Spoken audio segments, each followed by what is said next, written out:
yang kedua,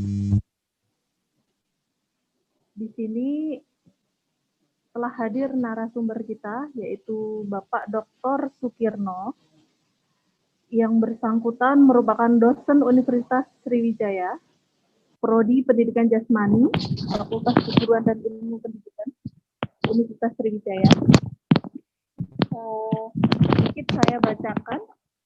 Sedikit saya bacakan pengalaman beliau ya. Yang pertama, tempat tanggal lahir Bapak Sukirno, Indramayu 10 Agustus tahun 1955. Pengalaman bekerja beliau yang pertama merupakan kepala Sekolah Olahraga Negeri Sriwijaya ataupun SON tahun 2005 sampai dengan 2010. Kemudian yang kedua, Ketua Jurusan Pendidikan Olahraga Universitas PGRI Palembang tahun 2005 sampai dengan tahun 2010. Kemudian yang ketiga, Ketua Pelaksana di Fakultas Keguruan Ilmu Pendidikan Universitas Sriwijaya tahun 2010 sampai dengan 2018. Kemudian yang keempat, beliau merupakan dosen aktif Prodi Pendidikan Jasmani Universitas Sriwijaya dari tahun 1991 sampai dengan 2020. Organisasi lain, yang pertama, Wakil Ketua Litbang KONI Provinsi Sumatera Selatan tahun 1998, kemudian Sekretaris Bidang Pertandingan PB PON ke-14 pada PON 2004 di Palembang, Sumatera Selatan. Kemudian yang ketiga, beliau merupakan Ketua Litbang KONI Provinsi tahun 2004 sampai dengan 2010. Kemudian yang keempat, yang bersangkutan merupakan Ketua Harian Pengprov Persani tahun 2006 sampai dengan tahun 2010. Pendiri lembaga yang pertama mendirikan Sekolah Olahraga Negeri Sriwijaya ataupun SON Sumatera Selatan. Kemudian yang kedua, mendirikan laboratorium olahraga di Sekolah Khusus Olahraga. Kemudian yang ketiga, mendirikan laboratorium olahraga di Prodi Pendidikan Jasmani Aktif Universitas Sriwijaya. Mohon izin Pak Sukirno, waktu dan tempat kami persilahkan kepada Bapak untuk menyampaikan materi kita yang kedua, yaitu kinerja fisiologi olahraga. Kami persilahkan Pak Sukirno. Terima kasih, moderator. Assalamualaikum warahmatullahi wabarakatuh. Selamat pagi untuk kita semua. Dan tentunya kita dalam bulan Ramadan mengucapkan selamat berpuasa yang menjalankannya. Saya menyampaikan ini hanya berdasarkan pengalaman dan hasil studi saya selama di olahraga. Dan saya selalu menerapkan hal yang betul-betul teknis. Karena pada dasarnya masih banyak para pelatih pembina olahraga yang melakukan latihan hanya bersifat rutinitas. Tidak memandang apa olahraganya dan bagaimana atletnya. Contoh yang paling konkret, saya pernah memanggil 60 pelatih dari masing-masing cabang. Saya tanyakan tentang jenis otot. Mereka tidak tahu. Nah, ini yang perlu saya sampaikan. Dalam menyampaikan atau melatih olahraga itu, pertama harus mampu mengidentifikasi jenis olahraga. Seperti umpamanya olahraga yang berkaitan dengan bela diri. Pasti harus merekrut atlet yang memiliki fast twitch. Atau basket harus memiliki fast twitch. Artinya atlet itu harus lebih besar, memiliki otot putih. Nah, untuk stayer, long distance, maraton itu pasti slow twist. Nah, ini dulu yang harus bisa dibagi dulu ya. Sehingga dalam melatih itu sesuai dengan apa yang diperlukan cabang olahraga. Jangan melatih basket yang dicari hanya tinggi, tetapi ototnya slow twist. Sedangkan basket itu banyak menggunakan anaerobik, ATPC, energinya. Ya. Nah, jadi banyak juga para pelatih yang melatih selama bertahun-tahun kurang berhasil. Karena yang dari awalnya tidak tahu. Nah, ada yang pernah menanya bagaimana Pak Kirno cara mencari yang namanya fast twist dan slow twist. Memang kalau yang menggunakan teknologi kan menggunakan biopsi, tapi mahal. Tapi pengalaman saya di sekolah olahraga cukup dengan 2 macam tes. Jadi kalau lari 30 meter 3,2 sampai 4, 3,4 atau vertikal jamnya 60 cm, anak usia 12-13 tahun, itu sebagian besar tepat. Itu fast twist. Nah, jadi saya selama menggunakan itu. Kenapa? Karena sistem kardio dan pulmo ya itu juga berbeda antara slow twist dengan fast twist, berbeda sekali. Coba jantung dinaikkan, naik kardio gambarnya ya. Nah ini berbeda sekali ya. Jadi ya. Nah untuk itu ya saya menyarankan dan mulai yang belum hari ini dan besok itu dulu. Iya. Tentunya tidak lepas dari antrometri ya, jangan pemain basket tinggi 160 kan nggak mungkin gitu kan. Nah, itu lain lagi gitu kan ya. Tapi otot ini sudah ditas, nggak bisa dirubah. Nggak bisa dirubah. Sudah dari sananya. Jadi nggak bisa dirubah di tengah jalan ya. Jadi kalau slow twist sampai mati slow twist. Kalau fast twist sampai mati fast twist. Nah, kita mulai pada kardio. Kenapa saya memilih?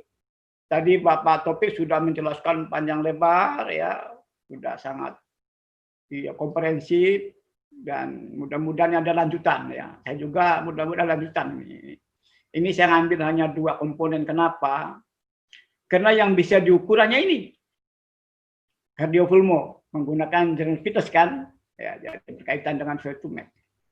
Pengalaman saya di dalam pengiriman atlet ya, baik waktu sepak bola di Malaysia, waktu popil itu saya hanya ngecek dari ini aja, dari kardiovaskuler, dari VO2max. Jadi kalau ada anak pemain bola itu di bawah 60 ya enggak usah lah ya. Iya. Untuk apa? Seperti saya kemarin di PON itu kan rame kan Pak Rudi Kelces yang latih. Emas. Saya tanya asistennya, berapa VO2max-nya Pak? 55. Ah, enggak bakal masuk. Nggak bisa di ya Fortuna nggak bisa itu ya. Itu sudah karena berkaitan dengan kerja fisik atlet, nggak bisa dirubah ya. Nah, jantung ini kan Bumaya, ada nggak gambar yang saya kirimkan ini? Kalau ada tolong bisa menjelaskan. Bukan gambar ini. Ada ya. Oke, biarlah apa-apa. Nah, ya udah ada stop ya. Nah, ini bisa dilihat. Tadi saya katakan yang di sebelah kiri ini kan yang kinerja slow twist ya. Nah, ini jantung untuk orang-orang yang memiliki daya tahan tubuh sifatnya endurance ya, maraton, long distance gitu ya, yang lama gitu. Nah, sedangkan di tengah ini jantung orang biasa. Nah, sebelah kanan itu kan jantung orang-orang yang memiliki fast twist ya. Iya. Sehingga ventrikelnya itu besar. Karena harus memompa darah dengan begitu cepat ya. Jadi fast twist itu otot yang mampu bekerja dengan cepat. Kalau slow twist itu kan tidak, karena menggunakan energi aerob kan ya. Aerob itu kan hanya oksidasi antara glukosa dengan oksigen ya. Iya, ya, menghasilkan tenaga. Nah, balik lagi Bu Maya balik ke atas. Ya. Ya, ya. Nah, jantung ini memiliki 4 ruangan. 4 ruangan ya. Iya. Jadi ruangan atas itu namanya atrium ya. Nah, sebelah kiri itu atrium dextra, sebelah kanan atrium sinistra kiri ya. Yang di bawahnya dibatasi oleh otot namanya musculus annulus fibrosus ya. Yang di bawah tadi ada klep yang sebelah antara atrium dextra dengan ventricle dextra itu ada klep 3 namanya valvula. Valvula itu kayak daun. Valvula tricuspidalis. Nah, dulu saya ada atlet saya namanya Midun main bola itu bagus sekali. Tapi pada trikusnya terkendala. Nah, terganggu sehingga recovery-nya lambat. Saya keluarkan itu ya, berbahaya. Nah, jadi klep antara atrium dextra dan ventricle dextra namanya valvula tricuspidalis. Nah, sebelah kiri antara atrium sinistra dengan ventricle dextra itu ada 2 namanya bicuspidalis ya. Nah, sebelah kiri itu tugasnya menerima darah dari pulmo yang membawa oksigen. Yang nanti mengalir melalui bicuspidalis ke atrium sinistra.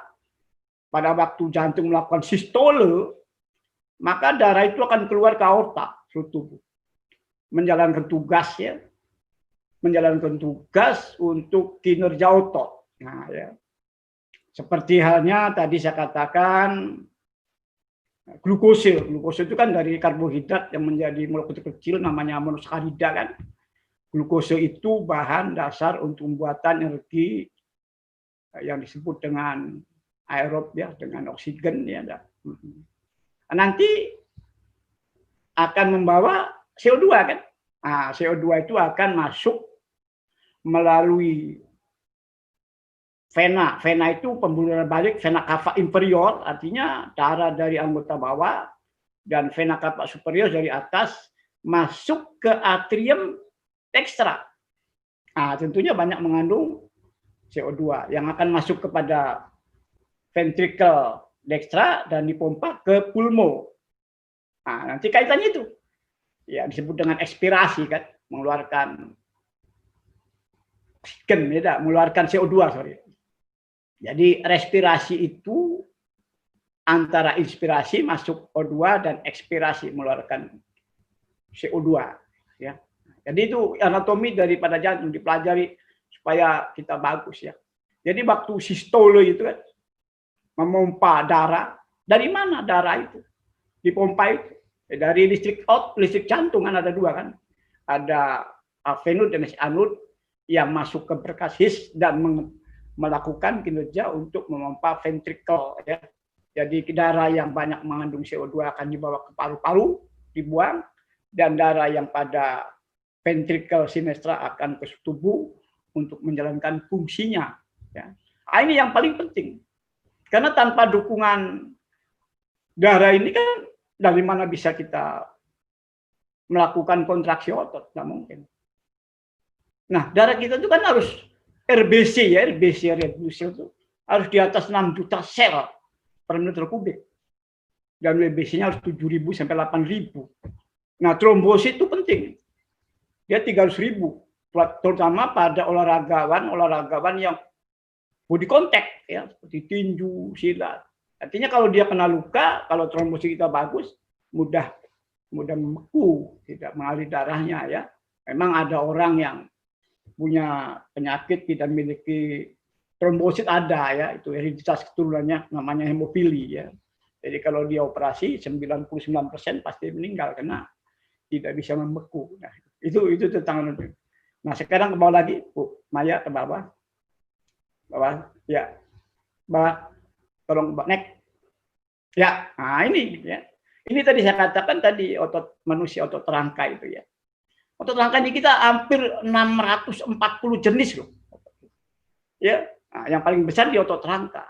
Ini yang dikelola mestinya. Dikelola kita ya. Karena kalau melatih tanpa tahu origo insersi otot mana bisa, ya. Sebagian besar otot rangka ini tadi yang bergerak insersionya. Nah, ya seperti melatih bicep itu, nanti ada contoh melatih quadriceps femoris ya. Nah sekarang saya tanya itu pada pelatih. Jadi melatih mereka itu kan tadi berdasarkan hanya pengalaman lalu tadi saya katakan pemain bola tadi Pon Sumsel pelatihnya Rudi Kerces main nasional, tapi dia pengalaman aja, tidak menggunakan tadi kata Pak Topik sport science, tidak menggunakan ilmu. Jadi iptek itu hanya di mulut, mestinya harus dilakukan. Jadi kalau bicep gerakannya fleksi ekstensi, bagaimana melatih bicep? Kalau tricep gerakannya juga pada menahan bicep, karena pada dasarnya manusia ini kan antagonis. Nah kita ini disuruh oleh olahraga ini untuk melakukan gerakan otot supaya sinergis. Jadi beda-beda, nggak sama gitu artinya. Nah, ini sedikit ya. Jadi otot rangka kita ini ada sekitar 640 jenis otot ya. Perlu kita pelajari dan kita dalam melatih itu harus tahu, harus bisa mengidentifikasi apa sih keperluan cabang. Jadi pengalaman saya dulu untuk olahraga silat dulu ada 5 atlet saya. Iya, saya masuk eksperimen di Biai Menpora dulu ya. Saya terima kasih juga itu dulu ya. Itu 5, 3 emas, 1 perak, 1 perunggu. Ya, ada grafiknya itu ya. Dan bisa diidentifikasi apa silat itu perlunya, kekuatan ini. Nah, maka itu melatih kekuatan beda dengan melatih power. Ini orang saya tanya power kekuatan. Kan jauh sekali itu. Iya, instrumennya beda. Kalau power itu kan pakai vertikal, namanya kalau kaki kan. Kalau kekuatan otot tangan pakai hand dynamometer, ya. Kekuatan kaki pakai leg dynamometer. Sedangkan kalau power kan pakai vertikal ya. Jadi ini aja, ini juga belum dipahami. Ini pengalaman saya yang mengelola sekolah olahraga selama 5-6 tahun ya. Dan saya waktu membawa tim ke Malaysia, alhamdulillah tidak pernah kalah dengan Thailand, dengan mana kalah. Ya, draw ya. Jadi saya mengirimkan waktu itu memiliki VO2 max 60. Next berikutnya. Nah ini serabut otot jantung. Beda, jadi kalau otot rangka serabutnya mengikuti antara tendo pada origo dan tendo pada inserio. Panjang itu kan. Nah, jadi bedanya kalau otot rangka itu bekerja mudah lelah, diatur oleh otak kita, dan tadi ya warnanya sebagian besar merah. Tapi kalau otot jantung juga semi sebetulnya, tapi kenapa tidak lelah? Karena ada distrik jantung. Yang disebutkan Nafil Salib tadi kan. Jadi yang menggerakkan itu, makanya kadang-kadang orang yang kalau sudah lelah diganti distrik itu kan, banyak pasang ring segala macam gitu ya. Otot polos beda lagi. Otot polos itu kan warna putih, serabutnya seperti bambu gitu ya. Dan bekerja di luar, kemampuan di luar diatur, tidak diatur oleh. Nah ini contoh-contohnya.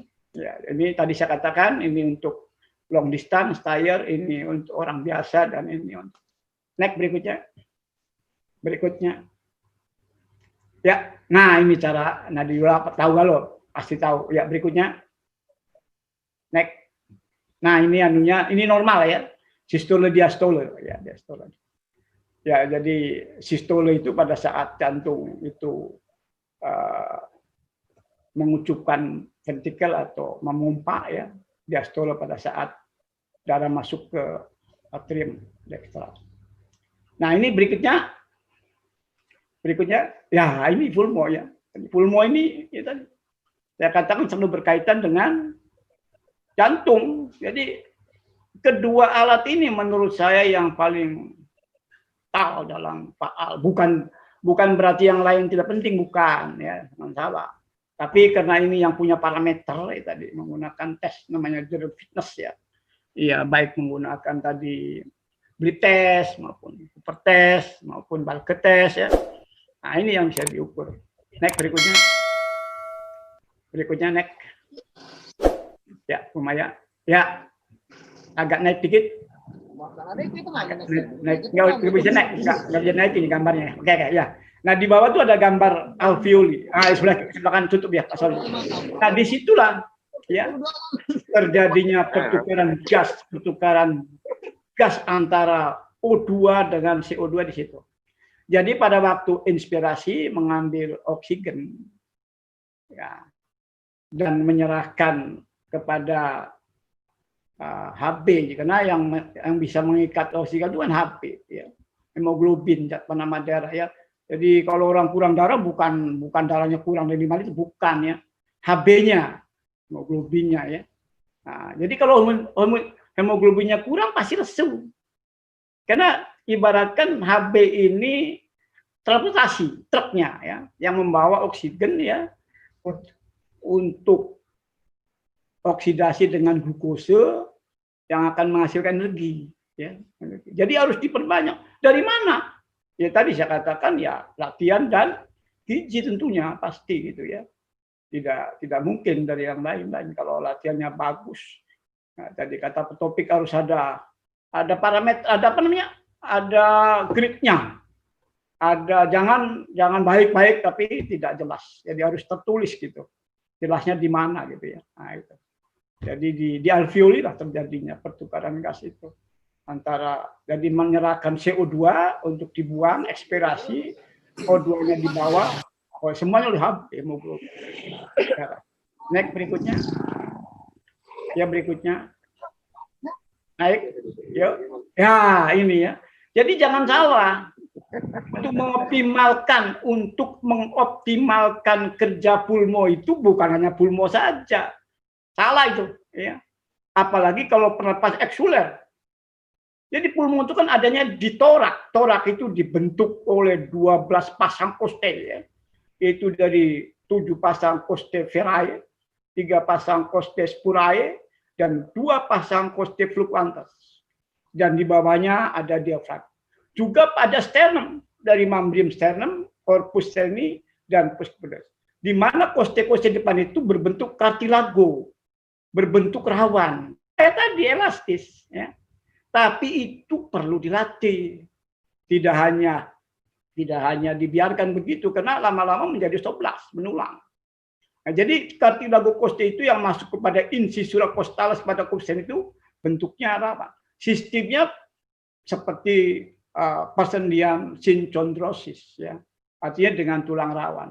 Nah, di belakang dibentuk oleh 12 vertebra torakalis. Bentuknya kiposis supaya leluasa. Nah, tadi si pulmo itu bergerak, ya. Jadi bagaimana melatih supaya tadi. Bahkan saya dulu menerima anak itu kalau kapasitas vitalnya itu kurang dari 9 cm nggak aku terima. Kapasitas vital itu artinya mengukur pada torak kita pada saat tidak bernapas, dan kedua mengukur kembali bernapas. Berapa selisihnya antara yang kedua dan pertama. Nah, jadi saya dulu menerima anak. Padahal pernah ada orang tua yang marah, dia merasa hebat kan. Enggak saya terima karena tadi torak tidak bisa berkembang. Ya karena tadi saya katakan usia 13 tahun itu pertumbuhan sudah 82% loh. Iya, jadi jangan dikira sudah tinggal dikit. Jadi nggak bisa kita untuk menolerin lagi ya dari itu. Jadi perlu dilatih. Bagaimana latihannya? Ya tadi harus banyak latihan pernapasan pagi hari gitu kan. Jadi kalau kita bisa mengembuskan 50 kali aja sudah hebat gitu ya. Sudah hebat. Jadi ditarik napas, ditahan, dihembuskan. Oh, berkeringat itu sudah. Iya. Nggak tahan, saya juga selama ini nggak tahan, nggak bisa, nggak kuat ya. Jadi kalau itu sudah tinggi, elastisitas daripada torak kita ya, terutama pada koste kita ya, pada diafragma itu ya, insya Allah ya. Jadi kita bisa, karena ini Pak yang untuk mengambil sebanyak-banyak oksigen itu untuk kinerja fisik yang berkaitan dengan vitamin tadi ya. Coba bayangkan dulu ada orang berselote yang tidak mungkin orang Asia bisa masuk Piala Dunia ya. Tapi sekarang Jepang, Korea, ya bahkan Thailand sudah ada. Bahkan Rudi Hartono pun berapa kali? 8 kali karena memiliki voltmeter 74. Ya. Sekarang pemain kita 60 aja susah gitu kan. Jadi perlu ini dikembangkan ya. Jadi karena olahraga semacam itu ya, itu lebih mengutamakan kinerja fisik. Iya. Coba silakan aja ya, semacam orang yang sudah walaupun tekniknya bagus gitu, kalau sudah tidak lagi mendukung ya nggak bisa optimal. Nah, jadi ini perlu dilatih ya. Jadi kalau kita mencari atlet pada anak-anak usia 12-16 tahun, coba dicek namanya kapasitas vitalnya. Dan paru-paru kita itu kan ada 5.500 cc kira-kira ya. 5.500 cc itu kan 500 udara biasa. Seperti kita ini kan duduk udara biasa. Nanti naik ada kegiatan udara komplementer 1.500. Nanti kalau optimal ada udah cadangan 2.000. Nah, ada 4.000, itu namanya tidal volume. Itu yang dimanfaatkan untuk kita dalam kinerja fisik. Tapi tidak dapat sebegitu aja, dilatih. Tanpa latih. Makanya latihan itu kan harus ada sampai kepada titik ambang ya itu, supaya tadi merangsang fisiologis kita. Kalau nggak dipaksa nggak bisa ya, harus paksa supaya teradaptasi ya. Karena pada saat dia melakukan kegiatan yang sangat capek, maka terjadi katabolisme kan. Nah, katabolisme nanti pada waktu istirahat anabolisme. Jadi anabolisme lebih bagus. Jadi latihan itu harus ada katabolisme, meningkat ya. Supaya itu ya. Jadi dalam perkembangan prestasinya akan baik gitu ya. Jadi itu anunya dalam kulmo. Next berikutnya. Berikutnya ya, Kumaya. Jadi tidak hanya pada torak, ada namanya pernapasan perut kan, abdomen. Nah, dilatih juga abdomen. Abdomen kan ada namanya rectus abdominis ya, yang origunya pada corpus sterni dan insersinya pada symphysis ostium pubis. Dan ada transversal yang ya, dan kiri kanan ada oblikus.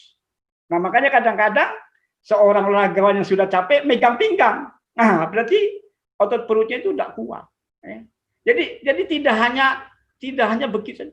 Jadi harus dilatih. Apalagi ditambah otot dada, petrus mayor ini kan juga perlu. Karena pernapasan kita tidak beda. Pernapasan orang biasa olahraga beda ya. Yang disebut dengan eksuler ya. Jadi ada tadi dibentuk ya, dilatih. Bagaimana melatih rectus abdominis ya? Tentunya mungkin dengan push up, dengan sit up, sorry ya. Bagaimana transversal abdominisnya? Bagaimana ini oblikus yang di samping bergerak. Jadi kalau otot perutnya ini kuat, ya iya enggak mungkin megang pinggang tadi kan. Jadi pernapasannya tetap akan eksis gitu. Jadi para pembina, para pelatih saya dalam memberikan latihan itu jangan kayak mancing gitu ya. Saya sering saya katakan secara main-main ya, jangan mancing gitu ya. Saya ulang deh. Jadi kalau mancing itu kan kadang-kadang kena ikan deleg. Kadang-kadang ya dapat karena nggak tahu. Jadi harus tahu apa kebutuhan atlet. Bagaimana melatihnya ya. Nah, itu kita harus pelajari dengan baik. Dan ilmu-ilmu ini kan ilmu dasar kita sebagai olahragawan. Sebagai olahragawan itu harus dasar ilmunya ini. Karena mengelola manusia, bukan mengelola mesin. Mengelola ciptaan Tuhan ya. Jadi kalau salah, nah itu kena dosa ya. Kita sudah diberi yang bagus, kata Tuhan sudah diberikan yang tersempurna ya, tertera pada surat At-Tin ayat 4, lakot kolakna insana fi ahsani taqwim. Sudah sempurna. Cuma tinggal kita bagaimana memaintain ciptaan Tuhan yang sempurna itu. Enggak usah neko-neko gitu kan. Ya, jadi ini otot-otot yang perlu diperhatikan ya dalam mendukung sistem respirasi dan kardiovaskuler ya untuk darah ya. Next berikutnya ya, nah ini otot rangka ini kan yang tadi saya katakan ini antara triceps biceps ya, bekerjanya tentunya antagonis dan kita bagaimana caranya membuat supaya sinergis. Dan tadi saya katakan pembuatan energi itu di otot ini. Next berikutnya, di mana listrik otot berikutnya? Terus berikutnya, ya di sini, di aktin miosin ini. Jadi kayak share motor kan? Iya.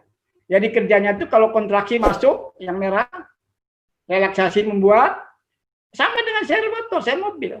Kalau kebanyakan CO2 di situ, macet, namanya kram. Jangan dimasas. Tadi strain bahaya itu. Ya. Cuman kalau yang nggak tahu pasti banyak gitu. Saya perhatikan pelatih, ya. Bahkan mahasiswa kita sendiri gitu.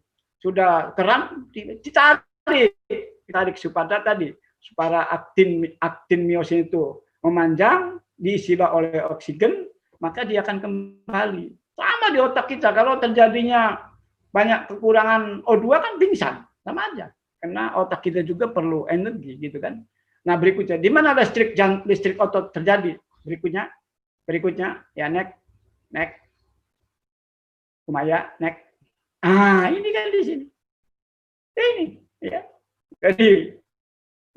Jadi listrik otot itu antara pentolan-pentolan aktin miosin itu beradu, maka timbul listrik otot. Makanya kalau orang meninggal itu kan kaku karena antara kepala-kepala itunya itu nempel, nggak bisa lagi bergerak ya. Nah, jadi di sini terjadinya. Jadi jangan kita tanya kenapa orang mereka kena hidup, jangan ya. Di situlah kira-kira listrik otot kita bekerja untuk tadi menggerakkan otot. Berikutnya, next. Ya, ini cara ini ilustrasi aja ini sebetulnya ya. Ini cara untuk mendapatkan tadi lari 30 meter ya. Ilustrasi ya, untuk mendapatkan apakah fast twist atau slow twist gitu ya. Nah, supaya kita bisa menentukan kamu olahraga apa yang cocok ya. Ini olahraga apa yang cocok. Ini Ayu ya udah hampir dokter kalau nih kelihatannya. Mahasiswa saya dulu ya. Lagi masih Cintami itu kan. Next berikutnya. Nah, ini vertical jump ya. Jadi kalau orang anak usia 12-13 tahun bisa 60 cm itu, wah sudah itu ya selama ini alhamdulillah tidak merosot lah, tidak meleset. Memang kalau di kota-kota besar itu yang sudah membiayai sudah banyak itu pakai biopsi ya, cuman mahal ya. Kita tadi ada pepatah kalau tidak ada rotan akar pun jadi. Jadi kita sebagai olahraga harus kreatif gitu. Jangan nunggu. Kalau nunggu kapan mau maju gitu ya. Dan saya sudah melakukan dan ini pengalaman saya. Pengalaman saya waktu di memegang di sekolah olahraga ya alhamdulillah. Nah, sekarang sudah jadi panti asuhan kan saya lihat ya. Tidak lagi bereksis gitu. Next berikutnya. Ya berikutnya Maya. Ini contoh latihan untuk melatih musculus quadriceps femoris ya. Jadi otot ini kan origonya pada tubulusnya cruciate, insersionya pada patella ya. Gunanya untuk memanjangkan langkah, yaitu menarik tungkai bawah bersama gastro. Ya, jadi kalau umpamanya kita larinya kurang panjang, maka ini yang dilatih quadriceps femorisnya. Atau tendangan bola kita kurang kuat, ya dilatih gastroknya ya. Latihannya dengan ya kita bisa melihat buku-buku Donald Chu kan, semua latihan-latihan yang berkaitan dengan power gitu ya. Tapi ini untuk yang tadi saya katakan, yang fast twist ya, jangan slow twist. Kalau slow twist ya bisa ya, cuman sulit, nggak bisa seperti ini. Nah ini yang saya contohkan dan pengalaman sedikit saya selama saya megang sekolah olahraga dan mudah-mudahan ini. Tapi memang kegiatan semacam ini harus rutin ya. Nah kalau diteruskan nanti ada sistem kinerja otot. Nah, itu bagus itu nanti ya. Jadi masing-masing cabang. Berikutnya, ini ya contoh latihan untuk tadi kuat. Jadi rectus abdominis ya. Jadi sit up ya untuk lurus gitu ya. Berikutnya, sudah jadi sistemnya energi sudah ROAPC dan. Nah inilah mungkin saya menyampaikan tentang materi yang sangat singkat, sedikit, dan ini saya katakan bukan berarti saya menggurui ya, mungkin karena ilmu saya juga sudah lama kan dapatnya, mungkin ada yang baru ya, mari kita sharing, kita diskusi ya demi untuk kemajuan. Tapi tadi saya katakan kalau kita pembina ya itu lebih utama tadi ya, kita harus memahami tentang tadi kata Pak Topik, anatomi ya. Anatomi itu olahraga dari kranium sampai tarsal itu harus hafal itu ya. Iya, dari osteologi, dari ortologinya, dari miologinya ya. Di samping Pak, ini saya dapat juga dari Prof. Ari dulu ya, tentang kardio dan pulmo ya. Tambah saya aplikasikan di lapangan dan memang alhamdulillah ya, ya tidak banyak meleset gitu hasilnya ya. Saya selama mengelola di apa namanya sekolah olahraga, dan saya mengelola di mahasiswa waktu Bomda juga juru umum ya. Nah itu Bu Maya di PGRI kan marah itu rektor dengan aku karena dulu saya di PGRI nggak pernah kalah, selalu juru umum Pomda ya. Dan saya pindah ke UNSI kalah juga PGRI ya. Nah, ini artinya apa? Artinya memang benar gitu ya. Yang namanya sport science ya. Jadi pengetahuan sebetulnya tadi sport itu bukan olahraga, bukan itu ya. Cuman karena sudah lazim di Indonesia. Ya. Sport itu kalau aslinya dari divestase, bahasa Inggris kuno. Tapi di Indonesia sport sudah lazim, sudah dijadikan semacam sport olahraga ya. Jadi kalau menggunakan tadi ilmu pengetahuan, ada hasilnya ya, tidak meleset ya. Iya, jadi saya sudah buktikan semua itu. Waktu di PGRI saya tidak pernah terkalahkan itu, Bomda ya. Dan saya pindah ke UNSRI, tahun saya kelola, kalah juga PGRI ya. Jadi bisa dimilih gitu. Ya. Jadi dalam memilih itu apa kamu cocok ini supaya tadi jelas. Mungkin itu saja dari saya sementara itu, dan mungkin nanti ada tanggapan, ada pertanyaan, dan silakan, dan saya ucapkan terima kasih. Assalamualaikum warahmatullahi wabarakatuh.